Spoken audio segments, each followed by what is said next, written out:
Hello and welcome to my channel. So I would like to tell you about chapter 2 of political science, rights in the Indian constitution. I would like to tell you about what is the rights in the Indian constitution and how it works. तो basically हम start कर लेते हैं अपना chapter.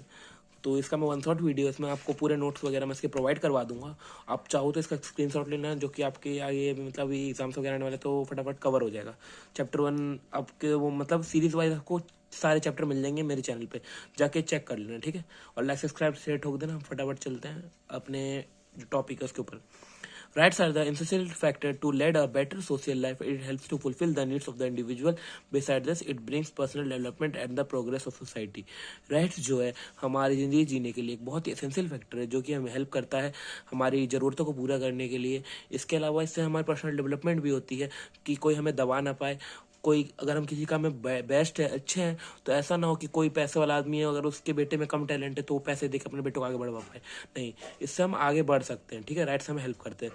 Second point क्या है? The democratic government will ensure the equal rights it's people और citizen without any discrimination. जो एक लोकतांत्रिक सरकार होती है वो इंश्योर करती है कि हमें बराबर राइट मिले उसके सिटीजन्स को, कोई डिस्क्रिमिनेशन बिना भेदभाव के साथ. कोई एससी वाला बंदा है या एसटी वाला बंदा है उसको भी बराबर राइट्स मिले. गाइस ये कुछ चैप्टर हैं जो स्टार्टिंग के थोड़े बहुत बड़े हैं तो इसमें थोड़ी लॉन्ग वीडियो भी हो सकती है, 15 मिनट कह रहा हूँ तो यार बुरा मत मानना, देख लेना पूरा. इसमें पूरा चैप्टर मैं आपको बता दूंगा. बिल ऑफ राइट्स जान लेते क्या होता है. In a democratic country the rights of the citizen are listed in the constitution itself. इसमें बताया गया है कि जो डेमोक्रेटिक कंट्री है उसमें जो सिटीजन्स के राइट है वो लिस्टेड की गए हैं कॉन्स्टिट्यूशन जो किताब है उसमें. ठीक है, दो the list of the right laid down and protected by the constitution it is called the bill of rights. आपका यहाँ पानी गिर गया तो गाइस हाँ अभी थोड़ा वीडियो बना रहा था उसके पहले ही इसमें थोड़ा सा वाटर गिर चुका था तो सॉरी उसके लिए. बट ये कॉन्स्टिट्यूशन लिखा हुआ, जिनको समझ में नहीं आया मैं बता देता हूँ. इसमें बताया गया कि जो राइट्स है वो प्रोटेक्ट किए जाते हैं, कॉन्स्टिट्यूशन उसे खुद बताता है और इसी को बिल ऑफ राइट्स बोलते हैं. फंडामेंटल ड्यूटीज जान लेते हैं क्या होती है. स्वर्ण Singh committee recommended the fundamental duties. स्वर्ण सिंह कमेटी उस टाइम पे जो कमेटी थी उन्होंने रिकमेंड किया था फंडामेंटल ड्यूटीज को कि फंडामेंटल ड्यूटीज बनाए जाए जो आम लोग हैं उनके लिए. It includes the Indian constitution through the 42nd amendment in 1976. 42nd amendment हुआ 1976 में जो कि फंडामेंटल ड्यूटीज के लिए था. चलो चलते हैं नेक्स्ट पेज पे. तो अब हम आ गए नेक्स्ट पेज में. हमारे part 4 A of the Indian constitution deals with the fundamental duties. जो पार्ट 4 है, 25 पार्ट से हमारे कॉन्स्टिट्यूशन में आपको बताया था मैंने पिछले चैप्टर में. बेसिक से मैं आपको दिखा देता हूँ. इसमें आपको मैंने दिखाया था 25 पार्ट से ये रहा. ठीक है, उसी में से एक पार्ट 4A का है constitution deals with the fundamental duties. और आर्टिकल 51 है, 470 आर्टिकल है उसमें 51A में आता है Indian constitution deal with the fundamental duties. अब हमारे पास 11 फंडामेंटल ड्यूटीज जान लेते हैं कि पहले 10/11 है. To obey the respect the constitution and national flag and national anthem. हमें अपने कॉन्स्टिट्यूशन की और जो किताब है उसकी, संविधान की रिस्पेक्ट करनी चाहिए, नेशनल फ्लैग की और नेशनल एंथम की रिस्पेक्ट करनी है. To cherish and follow the noble idea of freedom fighters. Freedom struggles, जो फ्रीडम स्ट्रगल्स किए फ्रीडम फाइटर्स ने उनके आइडिया को हमें फॉलो करना चाहिए, उनकी आइडियोलॉजी को. To protect the sovereignty of India. हमें इंडिया में सब कुछ बचा के रखना है. ठीक है, टू डिफेंड द नेशन. हमें अपने राष्ट्र को बचाना है, अपने मतलब अपने आप को साबित करना हर फील्ड में. To protect public property. Public property को हमें बचाना है. ये नहीं कि हम उसे गंदा कर रहे हैं या तोड़ रहे हैं. जो पार्क में डस्टबिन वगैरह लगे थे लोग उसे तोड़ते हैं तो यार वो सब नहीं करना है हमें. ठीक है, हम इस देख के स्वतंत्र नागरिक है और एक अच्छे नागरिक है, ये बनने के लिए हमें ये सब चीजें फॉलो करनी पड़ेगी. To protect natural resources. हमें अपने नेचुरल रिसोर्सेज को भी बचाना है जैसे पेड़ पौधे, पानी वगैरह. To promote the common brotherhood among people. लोगों के बीच भाईचारा बढ़ाना है. To provide the rich heritage of India. और लोगों तक अपनी संस्कृति पहुंचानी है. To develop scientific awareness and secularism among the people. हमें साइंटिफिक अवेयरनेस बढ़ानी है कि लोग जिससे ज्यादा खोज करें इंडिया में और ज्यादा सेकुलरिज्म हो इंडिया में. ठीक है, उनके लोगों में. चलो चलते हैं नेक्स्ट पेज पे. तो अब हमारे हैं नेक्स्ट पेपर 2. उसमें है to strive all excellent in the individual and collective for development of nation. तो हमें सारे excellence individual collective for development of nation, लोगों को इकट्ठा होकर हमारे देश के लिए ऐसा काम करना है जिससे हमारा राष्ट्र जो है वो डेवलप हो सके. ठीक है, parents should provide education for their children belong the age between 6 to 14. जो बच्चे 6 से 14 साल के बीच में, पेरेंट्स को मतलब उनको एजुकेट करना चाहिए. और गवर्नमेंट स्कूल में वो सब पढ़ाई फ्री है. अब डीपीएसपी जान लेते क्या था. Part 4 of the constitution deals with the DPSP. From article 36 to 51 deals with the DPSP. DPSP क्या है? Directive principle of state policy. अब डीपीएसपी का एम क्या जान लेते हैं. वेलफेयर ऑफ स्टेट, मतलब वर्ल्ड लेवल पे मैं आपको बताता था, स्टेट मतलब होता है किसी कंट्री कल्याण करना, मतलब कल्याण के लिए लोगों का काम करना, मतलब कोई लोगों के लिए, लोगों के ग्रुप के लिए या फिर सोसाइटी के लिए अच्छा काम करना। To ensure social economic and political justice for all, सबको राष्ट्र सामाजिक और आर्थिक, राजनीतिक, आर्थिक और सामाजिक जस्टिस मिले, सबको बराबरी का मौका मिले। डीपीएसपी जो है 3 भागों में बांटा गया, socialist, Gandhian principle and liberal principle. ठीक है, अब जान लेते हैं ये तीनों क्या है। अब देख लो सोशलिस्ट प्रिंसिपल क्या होता है। इक्वल पे फॉर इक्वल, बराबर पैसे मिलने चाहिए बराबर काम के लिए। राइट टू वर्क, सबको काम करने का अधिकार मिलना चाहिए। फेयर डिस्ट्रीब्यूशन ऑफ रिसोर्सेज, कोई भी काम है तो उसको बराबर बांटा, ये नहीं कि सिर्फ जनरल वाले लोगों को दे रहे, SC ST वालों को भी मौका मिलना चाहिए। Prevention of health concentrated in the hands of individual, जो ज्यादा बड़े स्तर की जॉब है जिसमें जो गवर्नमेंट के लिए होती, गवर्नमेंट के हेल्थ इश्यूज को लेकर होते, सिर्फ एक ही बंद और पैसों वाले जो काम होते हेल्थ वेल्थ के, वो सिर्फ कुछ कुछ ही को ना दे के सब जातियों में बराबर बांटना चाहिए। रिमूवल ऑफ इनइक्वालिटी, हमें इनइक्वालिटी हटानी है। ठीक है, गांधीयन प्रिंसिपल जान लेते हैं क्या होता है। The formation of gram panchayat, Gandhi ji ने गांधीयन प्रिंसिपल, उनका जो प्रिंसिपल जिस पे वो काम करते हैं, हमें छोटे जो ग्राम पंचायत बनाने चाहिए जिससे जो कुछ मैटर है तो नॉर्मली सॉल्व हो जाए गांव गांव में। उसके लिए हर बात पे केस ना बने, तो जिससे हमारे जुडिशरी पे ज्यादा प्रेशर ना पड़े। To encourage cottage industry, cottage industry को बढ़ावा दिए, तभी वो चरखा चलाते थे, आपको याद होगा। Protect the weaker section from the society inequality, जो छोटे सेक्शन है, जो SC ST वाले, उनको जो क्या कहते हैं उसे, जो छोटे SC ST कहते हैं, सॉरी गाइस मुझे वो प्रॉपर वर्ड नहीं याद पा रहा, आदिवासी लोग, हाँ आदिवासी लोग हैं, उनको बचाने के लिए to protect to provide education for weaker section, उनको पढ़ाना लिखाना चाहिए। Eradication of alcohol and other drugs, हमें अल्कोहल और अदर ड्रग्स जो चीजें उनको खत्म करना है। उसके बाद organise agriculture and animal husbandry, agriculture को और एनिमल हस्बेंड्री को बढ़ाना है, मतलब पशुपालन और अपने एग्रीकल्चर मतलब खेत वगैरह को, उन सब चीजों को बढ़ाना है।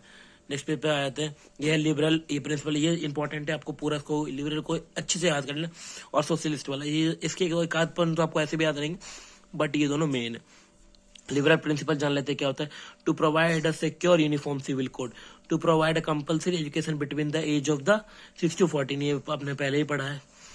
To maintain international peace and security, इसमें बताया गया है कि हमें मतलब शांति और सुरक्षा बनाए रखनी है अंतर्राष्ट्रीय तौर पे। To separate judiciary from executive, न्यायपालिका को हमें सॉरी मैं एग्जीक्यूटिव को याद नहीं कर पा रहा, हिंदी में क्या बोलते हैं, विधायिका कहाँ, कार्यपालिका, ठीक है, उससे अलग रखना है, वो बीच में नहीं लाना, उसको इंटरफेयर नहीं करने देना। राइट टू प्रॉपर्टी जान लेते हैं क्या था ये। In 1978 the right to property deleted from the list of the fundamental right, इसे हटा दिया गया था फंडामेंटल राइट्स को इन 1978 में, बट ऐसा हुआ था 44th अमेंडमेंट के तहत। अब राइट टू प्रॉपर्टी जो लीगल राइट बन गया है और इट कम्स अंडर 300A। अब कहोगे इसे हटाया क्यों गया 1978 में, क्योंकि उसमें उस टाइम ऐसा था कि मतलब बाप की प्रॉपर्टी बेटे को मिलेगी, तो इसको 1978 में खत्म कर देंगे, नहीं जरूरी नहीं है, वो बाप की मर्जी, वो किसको देना चाहता है। ठीक है, ऐसा नहीं होगा कि बेटे को ही मिलेगी। ठीक है, चलते हैं नेक्स्ट पेज पे। अब हम जान लेते हैं फंडामेंटल राइट डीपीएसपी में डिफरेंस क्या है। ये गवर्नमेंट को कुछ भी करने से पहले सोचने पे मजबूर करते हैं कि हाँ सही है कि नहीं, कुछ भी ना करे गवर्नमेंट, बट ये अलाउ करता है गवर्नमेंट को कि कुछ भी कर सकते हो आप जो लोगों के लिए अच्छा। Protect the rights and interest, हर एक व्यक्ति को बचाना है। इसमें जो सोचा जाता है लोगों के इंटरेस्ट को देखा जाता है, लोक कल्याण, समाज के कल्याण को लेकर काम किया जाता है। ये जस्टिसिएबल, इसके लिए आप कोर्ट में जा सकते हो, इसमें के लिए आप कोर्ट में नहीं जा सकते। Fundamental rights emphasises on civil liberty, ये सिविल लिबर्टी पे काम करते हैं फंडामेंटल राइट्स। डीपीएसपी जो है सोशल इकोनॉमिक पॉलिटिकल जस्टिस पे काम करते हैं। इसका जो स्कोप है वो नैरो है, और डीपीएसपी का स्कोप जो है बहुत फैला हुआ है, आगे की तरफ गया हुआ है। डीपीएसपी कम सर्टेन हम मान लेते हैं, जैसे गवर्नमेंट कभी आपने देखा होगा कि भंडारा वगैरह करवा रहे हैं गवर्नमेंट, जैसे ना रूअफ़ज़ा वगैरह बंटवा रहे, गर्मियों में पानी बंटवाना, ये सब करना, ये सब डीपीएसपी के अंदर ही आता है। अब डाल लेते हैं एनएचआरसी क्या होता है। अब natural human rights, the rights of human being to live as a human, मतलब ये ह्यूमन राइट जो है एक राइट्स है जो ह्यूमन बीइंग को एज अ ह्यूमन रहने में हेल्प करते हैं। यूएनएचआरसी जान लेते क्या होता है, United nation human rights commission. Human rights declaration took place on 10 दिसंबर 1948। ठीक है, इतने तारीख को मतलब ह्यूमन राइट डिक्लेरेशन हुआ था, और इसी को ह्यूमन राइट्स डे के तौर पे भी मनाया जाता है। यहाँ पे हम पढ़ लेते हैं, as a part of this 10 December celebrated as human rights day. In 1993 the NHRC started in India. उसके दिन एनएचआरसी स्टार्टेड हो गया, मतलब national human rights commission. The first chairman of NHRC was Ranganathan Mishra.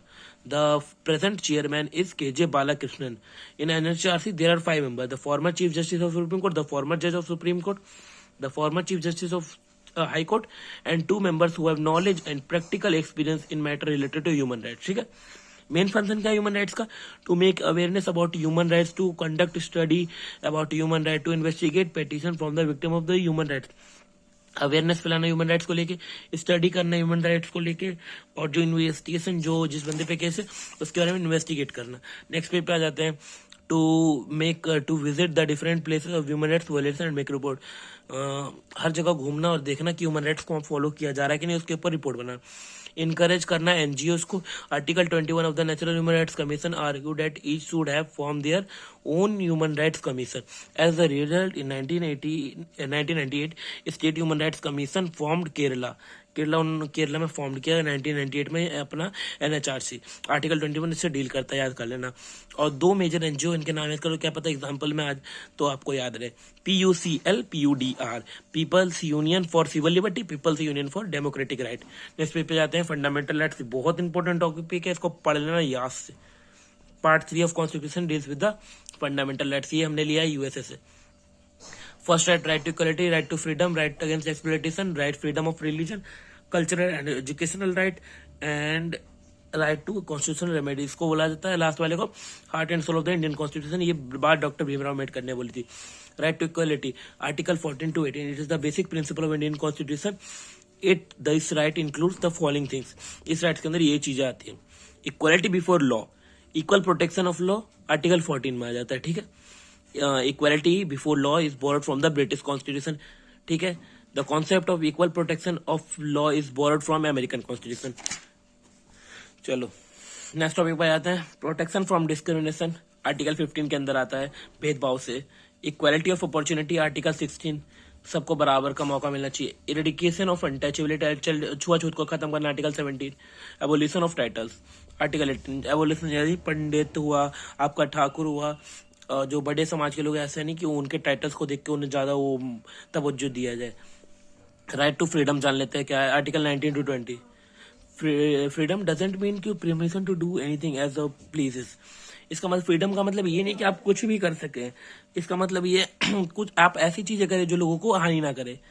आप freedom of a person shouldn't hurt the freedom of other person. आपकी freedom दूसरे के freedom को हट ना करे। ऐसा नहीं कि आप गांजा बेच रहे हैं या सिगरेट पी रहे तो दूसरे को डिस्टर्ब हो। ऐसा नहीं कि धुआं कर रहे हैं आप उसके मुंह पे जाके, ऐसा मतलब कुछ गलत नहीं करना आपको दूसरों के साथ। The most important fundamental right इस पर्सनल लिबर्टी आ जाता है कि अपने आप को भी मतलब हक से जीना, ये नहीं कि हम दूसरों से दब रहे हैं। ठीक है, it can be considered the backbone of all other fundamental rights. ये हमारे बैकबोन माना जाता है ऑल अदर फंडामेंटल राइट्स का। ये कुछ पॉइंट है, उतने ये जरूरी नहीं है, ये नॉर्मल इसी के पॉइंट, तो इसे आप ऐसे ही पढ़ लेना, कोई ज्यादा इंपॉर्टेंट नहीं है। अब हम जान लेते हैं right to exploitation. Article 23 to 24। In India there prevail different from the exploitation. मतलब इसमें बताया गया किसी का आप शोषण नहीं करते। आर्टिकल 23 कहता है कि ह्यूमन बींग्स में all types of bonded labour, या फिर किसी को मारपीट के जो भिखारी बना कर रखता है वो ऐसा करना अलाउड नहीं है। आर्टिकल 24 कहता है कि कोई भी बच्चा अगर 14 साल से एज कम है उसकी, तो आप माइंस में वगैरह, फैक्ट्रीज वगैरह या फिर कोई खतरनाक काम में उसको यूज नहीं कर सकते। Right to freedom of religion ले लेते, क्या होता है 25 to 28 तक ये आर्टिकल इसके अंडर आता है। इसमें क्या है, it ensure freedom of faith permit to all the citizen. और सबको भरोसा और परमिट दिया जा रहा है ऑल सिटीजन को कि वो अपने रिलीजन को फॉलो कर सकते हैं बिना किसी डर के। It follow the person to profess and propagate any reason. अपने रीजन को फॉलो कर सकते हैं, उनको फैला सकते हैं, बट ऐसा नहीं कि दूसरे के रीजन को बेकार कह रहे, दूसरे के रीजन को हम बेकार नहीं कह सकते। ठीक है, जान लेते हैं the freedom is given through article 25 to 28। आप जान लेते हैं आर्टिकल क्या है। To profess and propagate any religion, किसी भी रिलीजन को अपने मन से फॉलो कर सकते हैं, article 25। To establish maintain institution, अपने मंदिर या चर्च जो भी मस्जिद वगैरह उसको बनवा सकते हैं, बट ये नहीं कि दूसरे के वो डिस्टर्ब कर रहा है, ऐसी चीजें नहीं कर सकते हम। To get expense for the promotion and maintenance of particular हम खर्चा कर सकते हैं, चंदा ले सकते हैं, वो सब जो चंदा लेते हैं या फिर वो मस्जिद वाले भी लेते हैं, हिंदू भी लेते हैं और क्रिश्चियन जो भी लेते हैं, एक्सेप्टर जो भी रिलीजन वाले लेते हैं, वो ठीक है, लो आप अपने रिलीजन को फैलाओ, पर्टिकुलर रिलीजन को कोई दिक्कत नहीं उसकी, बट दूसरे रिलीजन को आप बुरा नहीं बोल सकते। To get the freedom from religion, instruction in certain educational institute, और कोई भी एजुकेशनल इंस्टीट्यूशन में कोई एक सर्टेन रिलीजन के बारे में नहीं बताया सकता आपको, ये अलाउड नहीं है। कोई गवर्नमेंट स्कूल में नहीं अलग से बताया जाएगा आपको कि ये गवर्नमेंट इसको फॉलो करे, इसको हिंदू को फॉलो करे या मुस्लिम को, ठीक है। Cultural and Educational Act, Article 29 to 30. Cultural and Educational, the right of the minorities to conserve their language and script. जो ये माइनॉरिटीज के लिए, जो छोटे वर्ग के लोग हैं उनके लिए है आर्टिकल 29 कि अपने वो लैंग्वेज को बचा सके, अपने कल्चर को बचा सके वो। उसके बाद the right to establish and administer educational institution, तो इसमें बताया गया कि हम अपने एजुकेशनल इंस्टीट्यूशन बना सकते हैं अपने रिलीजन को, मतलब अपने मतलब ऐसा जैसे कोई सिख है तो उसने अपना स्कूल ओपन किया, जैसे मैं पढ़ता हूँ गुरुवार किसी पब्लिक स्कूल में, तो उनका अपना फाउंडेशन की तरफ से वो स्कूल ओपन है, तो ये भी अलाउड है करना, ये आर्टिकल 30 के तहत आता है। और ये भी कल्चरल एजुकेशनल राइट्स को मिला के, कल्चर हुआ उनका सिख रिलीजन, एजुकेशनल राइट्स हुआ कि उन्होंने अपना स्कूल ओपन करवाया, ठीक है, समझ रहे हो आप। राइट टू कॉन्स्टिट्यूशनल रेमेडीज जान लेते क्या होता है। डॉक्टर भीमराव अम्बेडकर, मैंने आपको बताया था कि ये हार्ट एंड सोल बोला था इन्होंने। कॉन्स्टिट्यूशनल रेमेडीज जो है ये बताता है कि हम अपने फंडामेंटल राइट्स को एंजॉय कर सकते हैं। अगर कोई बंदा आपके फंडामेंटल राइट्स को हानि करता है या फिर आपको नुकसान पहुंचाता है तो आप हाईकोर्ट में अपील कर सकते हो आर्टिकल 26 के तहत, और सुप्रीम कोर्ट में आर्टिकल 32 के तहत, आपको थर्ड पॉइंट में दिख रहा होगा। सुप्रीम कोर्ट, हाई कोर्ट जो है वो कुछ रिट्स इशू करते हैं, उस रिट्स के बारे में हम जान लेते हैं। रिट्स का मतलब होता है आदेश। तो for enforcing fundamental rights the courts can issue various types of writs. जान लेते हैं रिट्स क्या है। फर्स्ट रिट्स का नाम है habeas corpus, that you have the body. अगर किसी पुलिस वाले ने किसी बंदे को इलीगली कस्टडी में लिया हुआ है तो उसको 24 वर्किंग आवर के अंदर उसको कोर्ट में पेश करना होगा। इधर वो बंदा उस पर केस कर सकता है कि मेरे पे कोई क्राइम नहीं है, फिर भी इन्होंने 24 आवर के वर्किंग आवर के पास मैंने को कोर्ट में पेश नहीं किया, ठीक है, तो उस पर केस कर सकते हैं रिटर्न। सेकंड जो है वो मैंडामस वी कमांड, इसका मतलब होता है this writ is issued by the court if it finds that a particular officer is not doing his legal duty. अगर कोई ऑफिसर अपनी लीगल ड्यूटी नहीं करता है तो कोई भी जो है उसके ऊपर केस कर सकता है कि वो अपनी लीगल ड्यूटी ना करके घूसखोरी कर रहा है कुछ भी। प्रोविजन, इसका मतलब टू स्टॉप और to forbid. This writ is issue to an inferior और court if it goes beyond its jurisdiction. ये इशू किया जाता है कि मतलब कोई भी जो बंदा या फिर कोई भी कोर्ट है जो अपने हक से बाहर दूसरे स्टेट के अंदर थोड़ा जो अपना न्याय या फैसला सुनाने के लिए ज्यादा दूसरे स्टेट में भी इंटरफेयर करती है, उसके लिए, उसको रोकने के लिए। और सर्टियोरी, इसका मतलब होता है to be certified. This court may ask any inferior court to transfer the case to other court. इसका मतलब होता है कोई जो कोर्ट है, जो उससे बड़ी कोर्ट है, एक लेवल बड़ी कोर्ट होती है, जैसे पहले सबऑर्डिनेट कोर्ट होती है, डिस्ट्रिक्ट कोर्ट होती है, फिर हाई कोर्ट होता है, फिर सुप्रीम कोर्ट होता है। सुप्रीम कोर्ट कोई भी कोर्ट मतलब हाई कोर्ट जो है वो डिस्ट्रिक्ट कोर्ट से एक डिस्ट्रिक्ट से दूसरे डिस्ट्रिक्ट भी भेज सकते हैं। तो वैसे जो केस हाई कोर्ट में चल रहा होता है सुप्रीम कोर्ट कहीं से भी भेज सकते हैं। तो ये सर्टिफाई करने के लिए सर्टोरी रिट्स है। लास्ट रिट है quo warranto. By what authority this writ the court examine the legality of claim of a person to a public office. तो इसका मतलब ये कोई बंदा अगर केस करता है, क्लेम करता है पर्सन पब्लिक ऑफिस को लेके, तो उसके लिए ये रिट बना हुआ है, ठीक है।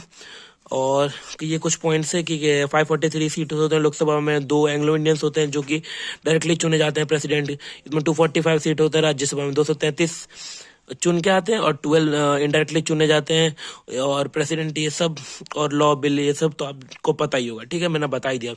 होप करता हूँ आपको वीडियो अच्छी लगी होगी और लाइक सब्सक्राइब शेयर ठोक देना। अब नेक्स्ट चैप्टर की वीडियो आएगी तो वो भी पूरा देखना। बस चलो मिलते हैं, फटाफट वीडियो को एंड करते हैं।